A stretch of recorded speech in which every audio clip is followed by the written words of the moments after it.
Voilà le mois d'octobre et avec lui plusieurs changements qui vous concernent. Le retour du leasing social. Tout comme l'année dernière, il va permettre aux ménages modestes dépendant de leur voiture pour travailler de louer un véhicule électrique à prix modéré via un contrat établi sur 3 ans. Cette année, les formules sont comprises entre 140 et 200 euros mensuels. Un bonus écologique pour certains véhicules.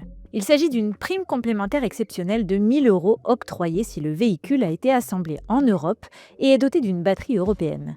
Au maximum, le bonus écologique peut ainsi atteindre 5 200 euros. Le retour de MaPrimeRénov'. Avec la réouverture du guichet, un maximum de 13 000 dossiers seront traités d'ici la fin de l'année avec des conditions plus restrictives. À présent, seuls les logements qui ont un DPE classé E, F et G sont éligibles, et seulement pour les ménages les plus modestes.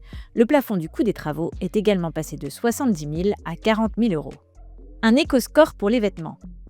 Sorte d'équivalent du Nutri-Score, l'éco-score sera visible sur les étiquettes des vêtements. Il donne la possibilité aux entreprises d'afficher le coût environnemental des vêtements qu'elles vendent grâce à une note, et plus le chiffre sera élevé, plus son coût environnemental sera important. Fin de la vente des tickets de bus ou de tramway aux bornes. C'est bientôt la fin des tickets physiques en Île-de-France. Dès le 1er octobre, ils ne pourront plus être achetés aux caisses automatiques du réseau. Ils pourront toutefois être achetés dans les bus jusqu'au 1er novembre et utilisés jusqu'en juin 2026. Une augmentation des APL.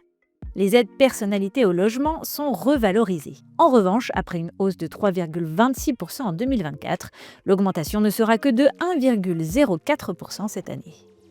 Le prix du gaz toujours en baisse. La Commission de régulation de l'énergie a annoncé une nouvelle baisse du prix repère de vente du gaz. Après une baisse de 1,88% en moyenne en septembre, il va à nouveau baisser de 1,46%. Attention toutefois, seuls les contrats de fourniture de gaz indexés sur le prix repère sont concernés.